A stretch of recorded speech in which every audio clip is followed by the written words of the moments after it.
अंधार जुलमी होता पसरला समद्या गावा खेड्यात रे, सौराजाचा सुरव्या उगवला हे तत्काळी ही रात रे.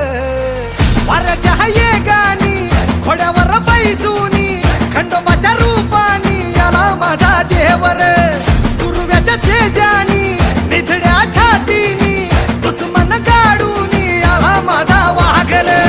कसं मी फेडू तुझा उपकार माझ्या राजा रे. माझ्या मनामंदी ध्यानामंदी शिवबाचं नाव रे, माझ्या मनामंदी ध्यानामंदी शिवबाचं नाव रे.